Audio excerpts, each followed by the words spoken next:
नमस्कार दोस्तों, 10 जून 2020 द हिंदू समाचार पत्र डिस्कस करने के लिए हम आपके सामने हैं। उससे पहले हम बताना चाहेंगे द हिंदू न्यूज़पेपर की डिस्कशन के लिए, एडिटोरियल के लिए या फिर कोई करंट के टॉपिक संबंधी डिस्कशन के वीडियो को पाने के लिए यूपीएससी मैनिया चैनल को लाइक करें, शेयर करें, सब्सक्राइब करें और बेल आइकन को जरूर दबाएं और अपने मित्रों को भी रेफर करें यदि आपको लगे बेहतर है तो। हम चलते हैं कल के प्रश्नों की तरफ। तो सबसे पहला प्रश्न है हमारा, हाल ही में दिल्ली सरकार द्वारा नोटिस में कहा गया कि दिल्ली सरकार अस्पतालों में केवल राज्य के निवासियों का उपचार होगा, ये किस अनुच्छेद का उल्लंघन है? तो अनुच्छेद 21 ये आपका जीवन का अधिकार है, बिल्कुल इसका उल्लंघन। अनुच्छेद 14 समानता का अधिकार। अनुच्छेद 15 पब्लिक प्लेसेज हॉस्पिटल्स में सभी को एंट्री का अधिकार। तीनों अनुच्छेदों का उल्लंघन है, तो ये डी ऑप्शन सही हो जाता है।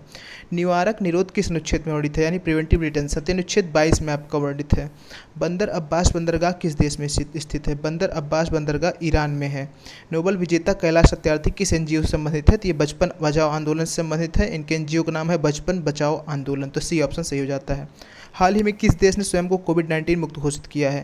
तो न्यूजीलैंड ने अपने आप को पूर्णतः कोविड-19 मुक्त घोषित कर दिया है। तो ये हमारी कल के प्रश्नों संबंधित न्यूज़ थी, कल की न्यूज़ संबंधित प्रश्न थे। अब हम चलेंगे आज के न्यूज़पेपर की तरफ। तो सबसे पहली हमारी इंपॉर्टेंट न्यूज़ जो होती है, India China agree to ease stand off. तो जो भारत चीन सीमा वार्ता चल रही है उस पर दोनों में जैसे बात चल रही है, तो उसमें जो है इस गतिरोध को खत्म करने पर प्रस्ताव पारित हो गया, मतलब दोनों सहमत हुए हैं। तो हम देखते हैं क्या क्या हुआ है अभी।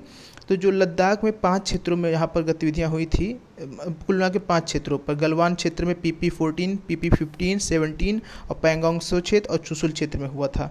तो अभी क्या हुआ है, पार्शियल डिसएंगेजमेंट स्टार्ट हो गया, यानी कि जो पहले ज़्यादा संख्या में मिलिट्रीज तैनात थी तो काफ़ी कैंप्स चाइना ने भी हटा लिए हैं और भारत भी पीछे हुआ है, यानी केवल अब सीमित संख्या में वहाँ पर मिलिट्री वो रह गए हैं। तो यानी कि संख्या कम की जा रही है, धीरे धीरे वार्तालाप की तरफ आगे बढ़ रही हैं।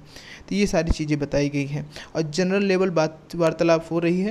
और देखिए भारत पे जो भारत का पक्ष क्या है, भारत का पक्ष ये है कि जो 5 मई के पहले जैसी स्थिति थी वैसे ही रहे, यानी कि जहाँ पर भारत का अधिकार था 5 मई के पहले तक वहाँ तक रहे, चाइना अपने सेनाएं वापस ले लेती, ये भारत का पक्ष है। तो जो भी फाइटर जेट्स और भी जो हैवी मिलिट्री डिप्लॉयमेंट हुआ था वो सारी चीज़ें अभी वापस कर ली गई हैं। तो इससे वार्तालाप सक्रिय दिशा मतलब सही दिशा में बढ़ रही चीज़ देख रहे हैं। अगली news, migrants should not be prosecuted supreme court. तो सुप्रीम कोर्ट ने आदेश दिया है कि जो माइग्रेंट वर्कर्स हैं उनके खिलाफ कार्यवाही ना हो। तो कौन सी कार्यवाही की बात कर रहे हैं? जैसे कि आप जान रहे होंगे कि डिजास्टर मैनेजमेंट एक्ट लागू कर दिया गया था, जैसे कोविड-19 का संक्रमण स्टार्ट हुआ था तो उसमें डिजास्टर मैनेजमेंट एक्ट लागू कर दिया था। तो उसके 51 सेक्शन के अंतर प्रावधान है कि यदि कोई भी उल्लंघन करता है नियमों का तो उसके खिलाफ कार्रवाई की जा सकती है, जैसे सोशल डिस्टेंसिंग या फिर जैसे जब कर्फ्यू लगा दिया गया तो कर्फ्यू का जो भी उल्लंघन किया था उन लोगों को पुलिस ने पकड़ लिया था, गिरफ्तार कर लिया था। तो वही बोल रही सुप्रीम कोर्ट कि ऐसे लोग जो है जानबूझकर नहीं उल्लंघन किए, वो चूँकि पैनिक थे, मेंटली पैनिक थे, अपने घर जाने को इच्छुक थे, इसलिए उन्होंने नॉर्म्स का या फिर कर्फ्यू का उल्लंघन किया है। तो उनके खिलाफ जो है कार्रवाई न की जाए, बल्कि उनको ट्रेनें उपलब्ध कराई जाए, अपने घर पहुँचाया जाए। अगली news, city likely to see 5.5 lakh covid cases by July end, से सिसोदिया। तो जो यहाँ के डिप्टी चीफ मिनिस्टर हैं दिल्ली के, मनीष सिसोदिया, उन्होंने कहा है कि जुलाई के अंत तक दिल्ली शहर में लगभग 5.5 लाख कोविड केसेस जाएंगे, जो एक उन्होंने पैनल बनाया था उसकी रिपोर्ट के अनुसार इन्होंने बताया है। ये देखिए आप चित्र देख रहे होंगे, इसमें जो तिनसुकिया जिला है असम का, ये इसमें बागजान क्षेत्र में जो एक ऑयल इंडिया लिमिटेड OIL का एक गैस का कुआं था, उस कुएं से गैस लीकेज हो रही थी, तो वहाँ पर कल विस्फोट यानी आग लग गई वहाँ पे। तो उसका ये चित्र आपके सामने है। Social vaccine is need of the hour, Harshvardhan. तो जो हमारे स्वास्थ्य मंत्री हैं हर्षवर्धन जी, ये बताते हैं कि सोशल वैक्सीन ही वर्तमान में सब इस समस्याओं का हल है। तो सोशल वैक्सीन क्या है, एक पिछले आर्टिकल्स में कई बार डिस्कस किया जा चुका है, उसकी वीडियो हमारे यूट्यूब चैनल पे उपलब्ध है। तो आप लेकिन और जानना चाहेंगे तो सोशल वैक्सीन क्या है, कि यानी कि जो सोसाइटी अपने आप से अपनी वैक्सीन जो है एक तैयार करती है। तो ये कोई वैक्सीन उस प्रकार नहीं है कि जैसे रिसर्च के तहत, बल्कि जो है ये जैसे आप समझिए मास्क पहन लें, लोग मास्क पहन कर निकलें, हाथों को बार बार से धुलें और उसके बाद एक निश्चित सोशल डिस्टेंसिंग मेंटेन किए रहें, तो एक तरह से ये कोविड से लड़ने में काफ़ी हेल्पफुल होगा। तो एक ये वैक्सीन की जैसे ही है, तो इसी को सोशल वैक्सीन कहा गया है।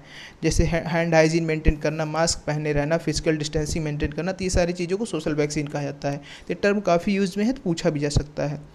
Twitter to set snappier fleets in India. तो जो ट्विटर है, जैसे देखिए अभी तक हम देखते हैं फेसबुक, व्हाट्सअप और इंस्टाग्राम पे जो स्टोरी शेयर करने के लिए ऑप्शन आता है कि 24 घंटे बाद स्टोरी डिसअपियर हो जाती है, तो वैसा ही ऑप्शन ट्विटर भी दे रहा है जिसको फ्लीट बोलेंगे। तो यानी कि 24 घंटे के लिए वो कोई भी चीज़ अपनी पोस्ट या फिर फोटो वीडियो ये सब चीज़ें आप शेयर कर सकते हो, जैसे स्टेटस होता है व्हाट्सएप में, वैसा ऑप्शन ट्विटर भी दे रहा है।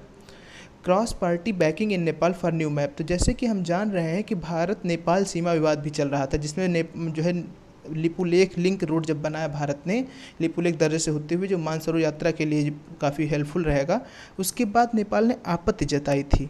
और उसके बाद ही क्या हुआ कि नेपाल ने एक नया मैप जारी किया, जिसमें उन्होंने लिपुलेख को, काला पानी, इन सभी क्षेत्रों को अपने क्षेत्र में दिखाया था। अब उसको वो संवैधानिक दर्जा देने की बात कर रहे हैं और उसके लिए अमेंडमेंट भी मतलब प्रस्ताव पेश हो गया है। तो जो विपक्षी पार्टियां वो भी इस पर समर्थन कर रही हैं, ये बात कही जा रही है। तो सगौली की संधि के द्वारा 1816 में भारत नेपाल की सीमा का विवाद हुआ था, जो जिसमें कहा गया था काली रिवर, जो काली नदी है, उसके जो पूर्व में क्षेत्र है वो नेपाल होगा, जो पश्चिमी क्षेत्र है वो आपका जो है इंडिया होगा।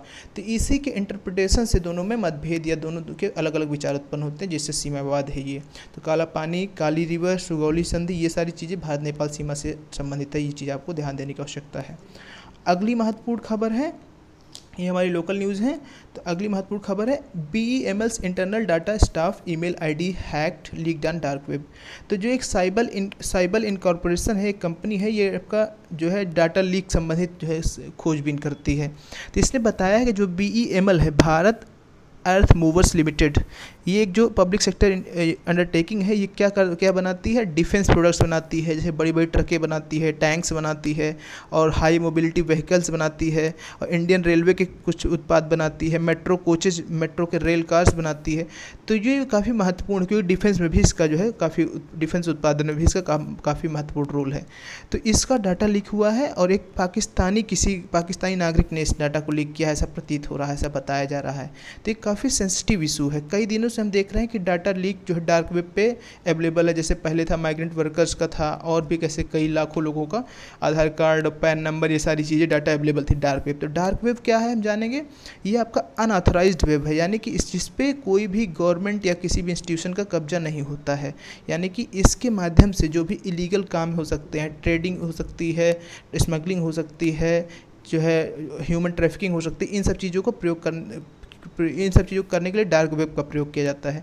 तो अभी देखा गया जो Bharat earth movers limited public sector undertakings है, उनके करीब 8 एम्प्लॉई थे जिनके ईमेल आईडी को हैक कर लिया गया और उनके पासवर्ड को भी बदल दिया गया। तो पासवर्ड कुछ इस तरह रखे गए, जैसे कुछ पासवर्ड थे go to hell BJP, free Kashmir, ऐसे पासवर्ड रखे गए। तो इससे संकेत ही मिलता है कि कोई पाकिस्तानी या फिर कोई भारत का विपक्ष का जो सदस्य है, जो भारत का हित नहीं चाहता है, ऐसे ही व्यक्ति के हाथ में डाटा गया है। हालांकि BEML द्वारा बताया गया कि जो डाटा लीक हुआ है कोई बहुत सेंसिटिव नहीं था, इससे कोई जो है कंपनी को भी नुकसान नहीं पहुंचा है और जांच चल रही है आगे। तो ये चीज़ हम देख रहे हैं। तो डार्क वेब काफ़ी चर्चा में है। डार्क वेब क्या है ये आपको समझना है, और इसके बाद हमारा एक, जैसे आप समझ लीजिए कि ऑनलाइन सिक्योरिटी, ये सारी चीज़ों पर भी एक कानून बनाने की बात आई। तो अगर ऐसे संबंधित कोई न्यूज आती है तो हमको अच्छे से उसको ध्यान में रखना, ट्रैक करते रहना है। Accused in PMC bank fraud gets bail to undergo surgery. तो जगदीश मुखे, एक जो in PMC Punjab and Maharashtra cooperative bank है, इसमें जो धोखाधड़ी हुई थी उसमें इनको भी आरोपी माना गया है। तो इनको बेल दी गई है कुछ इलाज के लिए। तो Punjab and Maharashtra cooperative bank fraud क्या था ये हम जानेंगे। तो जो PMC बैंक थी, इसने जो है इलीगली, देखिए ये कोऑपरेटिव बैंक है। कोऑपरेटिव बैंक क्या होती है कि जो लोग उसके कस्टमर्स होते हैं वही उसके ओनर्स भी होते हैं। मतलब कोऑपरेशंस, यानी कि जैसे सभी 10 लोग हैं, हम 10 लोग अपना पैसा कंट्रीब्यूट करें और एक बैंक स्थापित करें और आपस में ही लेन देन करें कि जैसे जब जिसको ज़रूरत होगी वो पैसा लेगा और ब्याज देगा उसके बदले। तो ये कोऑपरेटिव बैंक होती है। तो जो PMC बैंक है उसने DHFIL, एक जो है बैंकरप्ट कंपनी जो काफ़ी ख़राब स्थिति में, उसको ही बहुत ज़्यादा मात्रा में लोन दिया था। तो उसमें देखा गया था काफ़ी बायसनेस थी, जिससे जो है पंजाब महाराष्ट्र बैंक की जो जितना डिपॉजिट था उससे ज़्यादा को उसने लोन दे दिया था। तो जो भी उसके डिपॉजिटर्स थे, अगर वो पैसा अपना मांगेंगे तो उपलब्ध ना हो पाता। तो ये फ्रॉड था Punjab and Maharashtra cooperative bank का। तो ये था PMC बैंक फ्रॉड और उससे संबंधित ये था न्यूज़। तो न्यूज़ उतनी महत्वपूर्ण नहीं, लेकिन PMC बैंक फ्रॉड देखेंगे। इसके बाद देखिए क्या होता है, जो PMC बैंक फ्रॉड हुआ था उसके बाद जो है कहा, RBI ने कहा कि अब जो कोऑपरेटिव बैंक है उस पर भी हम निगरानी रखेंगे। और जो डिपॉजिट इंश्योरेंस होता है, पहले 1 लाख रुपये होता था हर अकाउंट पे, यानी कोई अकाउंट, अगर कोई बैंक जो है बर्बाद हो जाती है, बैंकरप्ट हो जाती है, कोई बैंक बंद हो जाती है, तो उस केस में हर डिपॉजिटर्स को चाहे इतना उसने जब डिपॉजिट किया, अगर 1 लाख डिपॉजिट किया तो 1 लाख रुपये मिलेगा, अगर उससे ज़्यादा किया तब भी 1 लाख मिलेगा। अब ये डिपॉजिट इंश्योरेंस के बढ़ा के 5 लाख रुपए कर दिया गया है। तो ये थी उससे संबंधित न्यूज। अगली news, centre to take stock of Krishna and Godavari water utilisation. तो जो कृष्णा और गोदावरी नदी है ये दक्षिण भारत की नदियां हैं। गोदावरी दक्षिण भारत की सबसे लंबी नदी है। तो जो कृष्णा और गोदावरी नदियाँ हैं इनसे संबंधित काफ़ी विवाद है, क्योंकि देखिए दक्षिण भारत में पानी की काफ़ी कमी होती है और ये नदियों में काफ़ी पानी रहता है, तो हर राज्य चाहते हैं कि हम ज़्यादा पानी का उपभोग करें। तो कृष्णा और गोदावरी के संबंध में आंध्र प्रदेश और तेलंगाना दोनों ने अभी जो है मतलब अपना विवादास्पद यानी अपना क्लेम किया है कि हमें इतना चाहिए। तो उसी के संबंध में केंद्र ने कहा है कि हम देखेंगे कि कृष्णा और गोदावरी में कितना वाटर अवेलेबिलिटी है और कैसे उसका यूटिलाइजेशन किया जाए, तो इस पर एक समिति बनाई जाएगी, ये बात कही जा रही है कृष्णा और गोदावरी। अब अगली न्यूज़ थी इसमें, killing of sarpanch a targeted move. तो जम्मू कश्मीर में एक सरपंच जो कश्मीरी पंडित हैं, कश्मीरी पंडित आप जानते हैं कि पहले ही जो है उनके खिलाफ अत्याचार हुआ था, तो वो जम्मू कश्मीर क्षेत्र को छोड़कर भाग चुके थे। बाद में जो एक सरपंच फैमिली जो जाके अपने पुराने स्थान पर फिर से रह रही थी, तो वहाँ के सरपंच भी नियुक्त हुए, उनको जो है कुछ हिजबुल मिलिटेंट्स द्वारा मार दिया गया। तो वो बताया जा रहा है कि ये एक तो ये डेमोक्रेटिक लोकतांत्रिक व्यवस्था में विश्वास रखते थे, दूसरी बात ये जो है माइनॉरिटी कम्युनिटी अल्पसंख्यक समुदाय के थे, इसलिए इन पर हिंसा हुई। तो जम्मू का जो इसमें कश्मीरी पंडित विवाद है, आप भली बात परिचित होंगे, तो कश्मीरी पंडित खिलाफ कैसे अत्याचार हुआ था, वहाँ के लोकल्स ने उनको उनके घरों को जला दिया था, उनके खिलाफ हिंसा की थी और फिर उनको वहाँ पर छोड़कर भागना पड़ा था। तो ये काफ़ी विवाद रहता था, आपको जानने की आवश्यकता है। Parliament doesn't have space to ensure physical distancing. तो जैसे मानसून सत्र प्रारंभ होने वाला है, तो कैसे क्या होगा उसके लिए जो वहाँ के पार्लियामेंट सेक्रेटरी से लोकसभा स्पीकर और राज्यसभा के चेयरमैन दोनों ने वार्ता की। तो उनमें उनको जो सेक्रेटरी हैं उन्होंने बताया कि जो राज्यसभा है, अगर हम सोशल डिस्टेंसिंग मानकों का पालन करें तो राज्यसभा में केवल 60 सदस्यों को बैठा सकते हैं और लोकसभा में केवल 100, यानी सोशल डिस्टेंसिंग फॉलो करना है तो एक दो सीट छोड़ के चारों तरफ भी बैठना पड़ेगा। तो इससे कहने का मतलब ये है कि पूरे सदस्य एक साथ नहीं आ सकते हैं। तो इन्होंने एक प्लान दिया है कि राज्यसभा में जो जितने राज्यसभा की मीटिंग है वो लोकसभा वाले हॉल में हो और जो लोकसभा की मीटिंग है वो सेंट्रल हॉल में हो, जहाँ पर जॉइंट सिटिंग होती है। तो ये सुझाव दिया गया है और दोनों द्वारा, वेंकैया नायडू द्वारा और मिस्टर ओम बिरला द्वारा, दोनों द्वारा जो है ऑनलाइन मीटिंग्स का जो बात चल रही थी कि उसकी पार्लियामेंट्री कमेटीज़ की संसदीय समितियों की ऑनलाइन मीटिंग हो, उसको खारिज कर दिया गया है। कहा गया कि इसके लिए नए नियम लागू करने पड़ेंगे जो कि अभी वर्तमान में नहीं है, वो दोनों सदनों द्वारा उसको सत्यापित करना पड़ेगा, तो इसलिए ऑनलाइन मीटिंग नहीं होगी, ये बताई गई। अगली न्यूज़ है, please sites order on Jammu and Kashmir net curves. तो जम्मू कश्मीर पे जो इंटरनेट पे बैन लगा हुआ है कि केवल 2G इंटरनेट से अलाउ है, बाकी नहीं अलाउ है, तो उस पर एक याचिका दायर की गई। उसमें बताया गया है ये कि ये न्यायालय की अवमानना हुई है।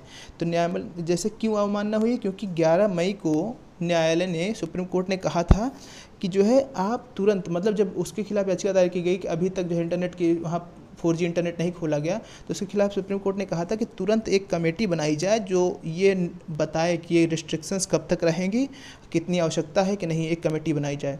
जबकि अभी तक कोई कमेटी की ऐसी सूचना नहीं आई है। तो एक तरह से जो है इस तरह आप समझ लीजिए कि केंद्र सरकार ने न्यायालय की अवमानना की है, उसकी जो है विलफुल डिसोबीडियंस की, यानी कि उसकी बात मानने से इनकार कर दिया है। तो इसी के खिलाफ याचिका दायर की गई है न्यायालय की अवमानना कर। अब हम देखें न्यायालय की अवमानना का क्या प्रावधान है।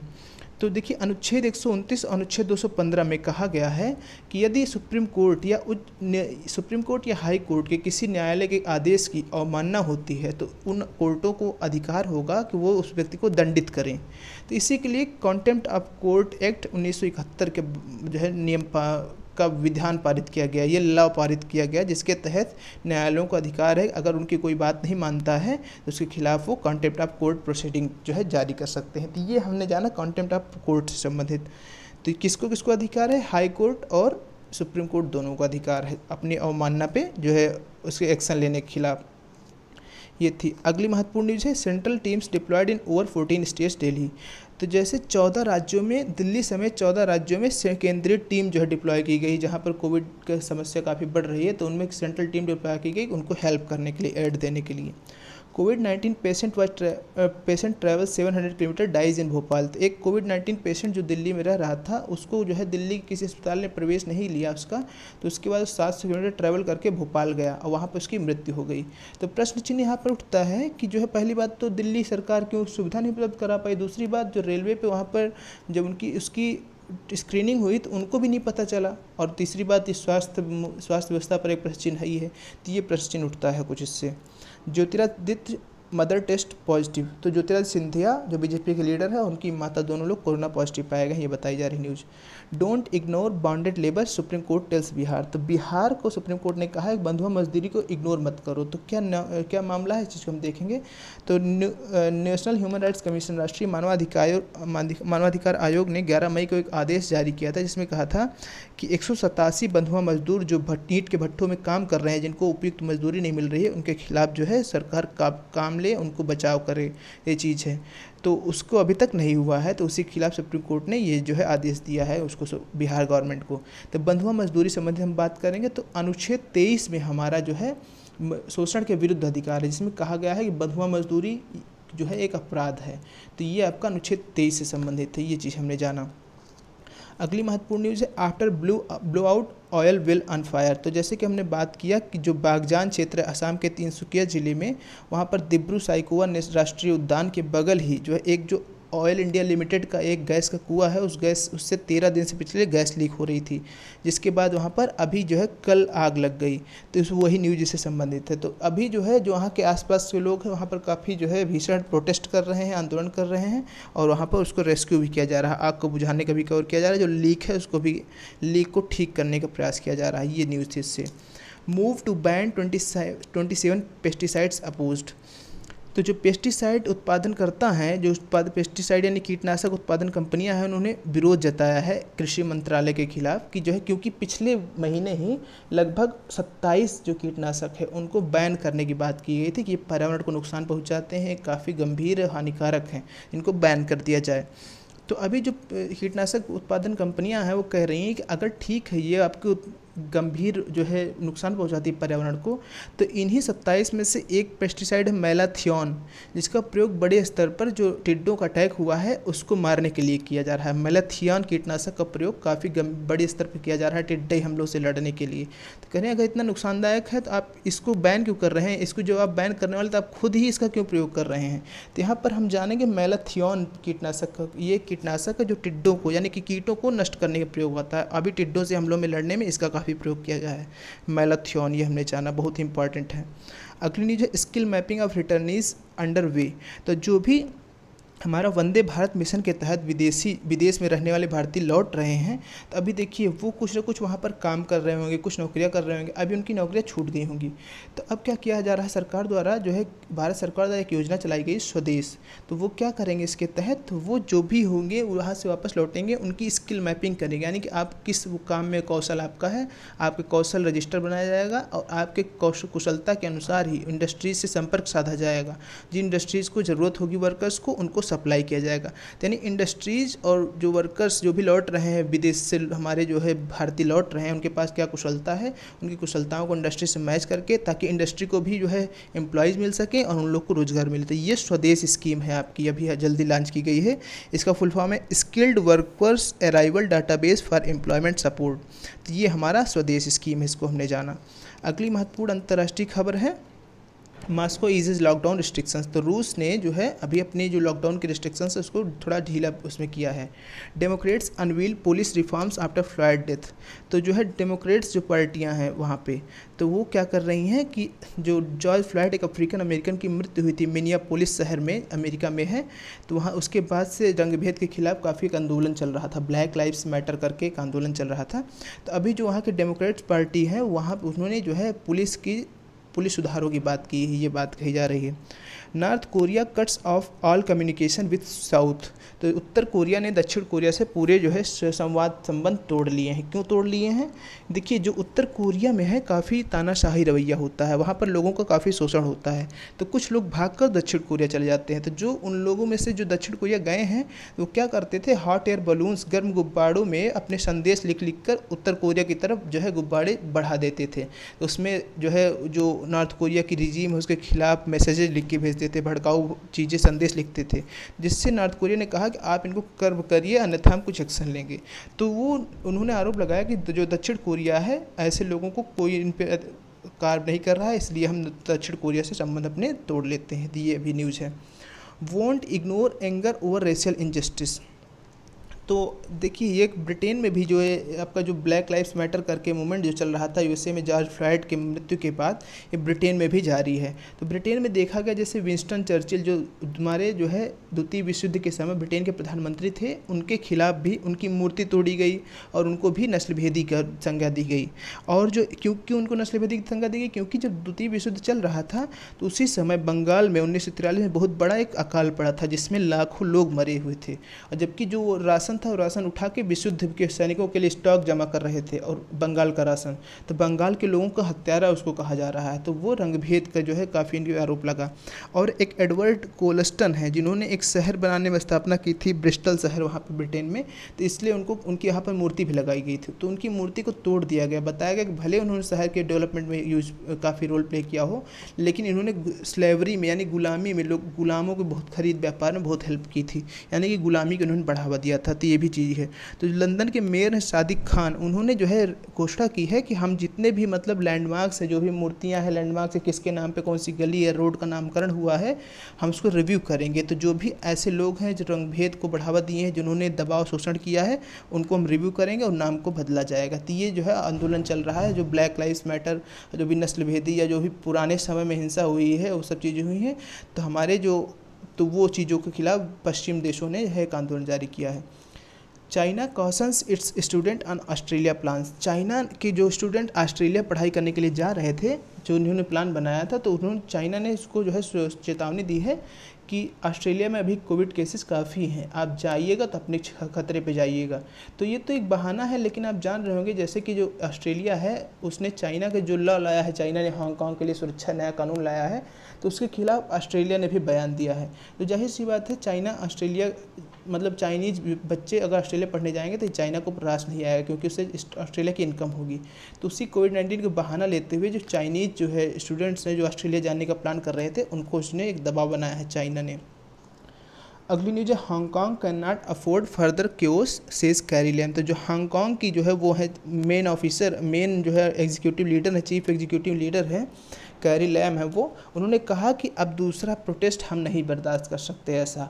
तो जैसे जान रहे होंगे हांगकांग में पिछले वर्ष से ही जो है लाखों लोग रोड पर थे, वो प्रोटेस्ट कर रहे थे, क्योंकि चाइना जो है उनके अधिकारों का उल्लंघन कर रहा था। उसमें क्या हुआ था, एक्स्ट्राडिशन बिल पेश किया गया था, जिसके तहत अगर वो बिल पास हो जाता तो जो भी लोग हांगकांग में कोई भी क्राइम अगर कर रहे हैं तो उनकी जो है उनकी संबंध में क्रियाकलाप, उनके संबंध में जो भी कदम चाइना में भी उठाए जा सकते हैं, तो जिससे उनके अधिकारों का उल्लंघन होता। तो ये था उससे संबंधित न्यूज़।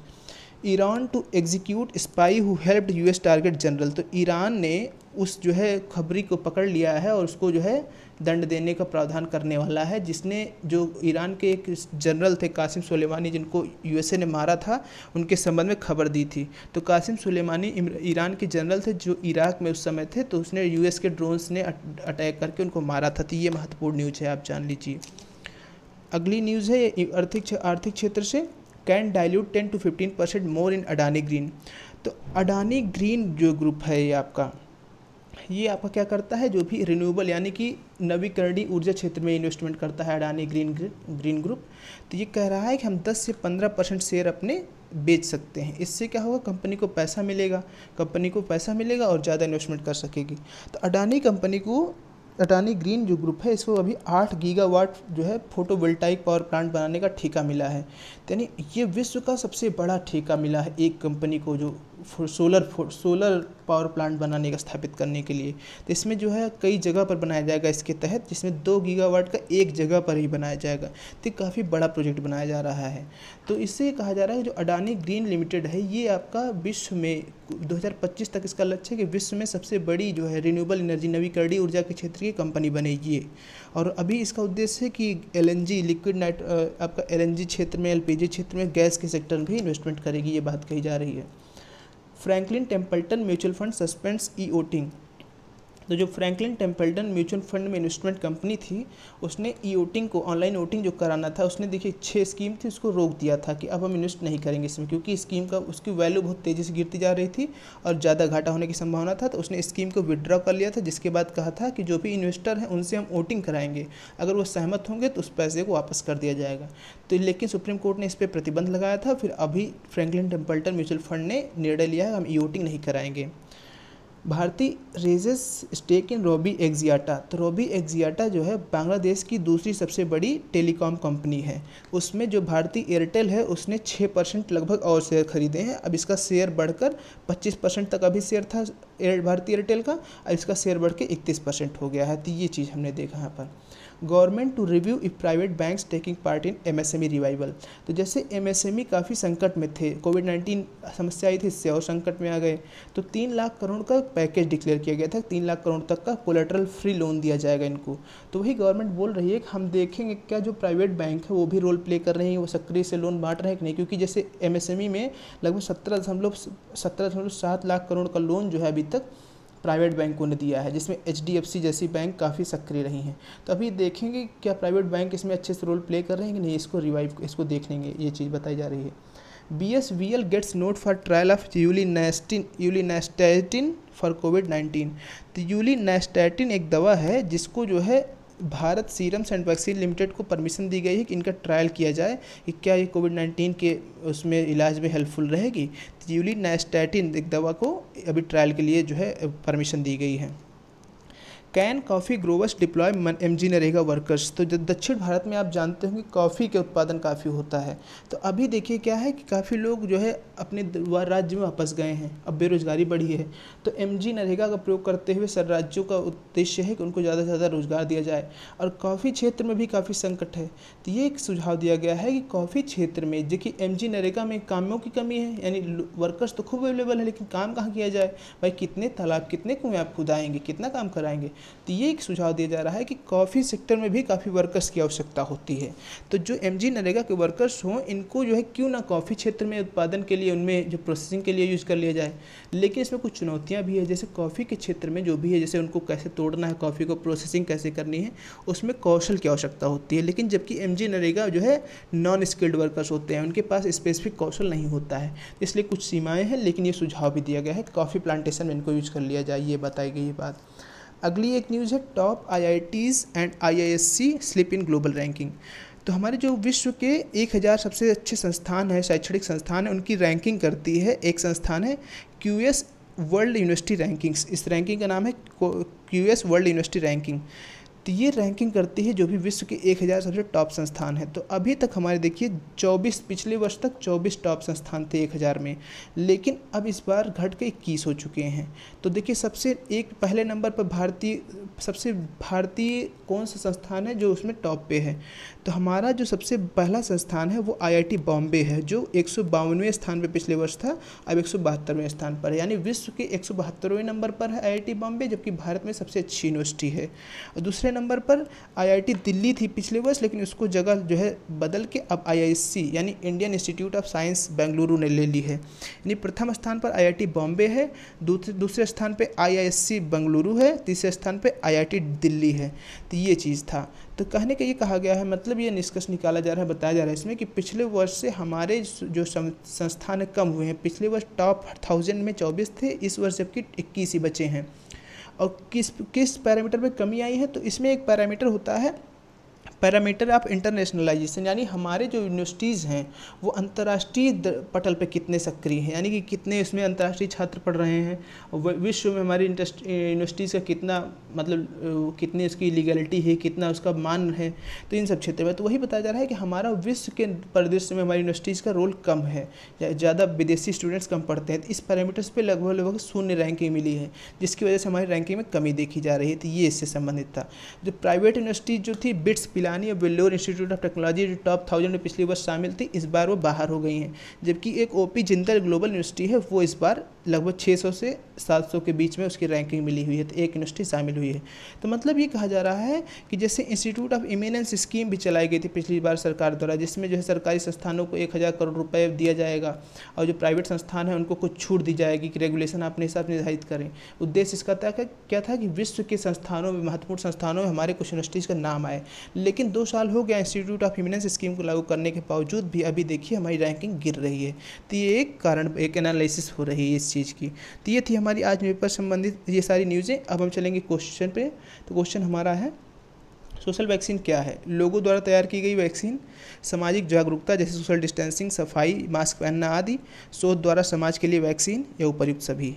न्यायालय की अवमानना पर दंडित करने का अधिकार किसके पास है? उच्चतम न्यायालय, उच्च न्यायालय, ए व बी, संसद। इनका जवाब को कमेंट बॉक्स में देना है। बंधुआ मजदूरी किस अनुच्छेद में वर्णित है? 13, 15, 23, 24। मेलाथियन किससे संबंधित है? ये कोविड-19 की दवा है, ये उर्वरक है, सैनिटाइजर है या टिड्डों को मारने के लिए कीटनाशक है? हाल ही में लागू की गई स्वदेश योजना, स्वदेश स्कीम किससे संबंधित है? टूरिज्म क्षेत्र से। कौशल युक्त भारतीय जो विदेश से लौट रहे हैं उनके कौशल के अनुसार उद्यमों से संपर्क कर रोजगार दिलाना। भारत के लोग जो विदेशों में कार्य कर रहे हैं उनको वापस बुलाना। उपर्युक्त में से कोई नहीं। इन सभी का जवाब आपको कमेंट बॉक्स में देना है। तो ये थी हमारी आज की न्यूज़पेपर डिस्कशन। बहुत बहुत धन्यवाद। Thank you.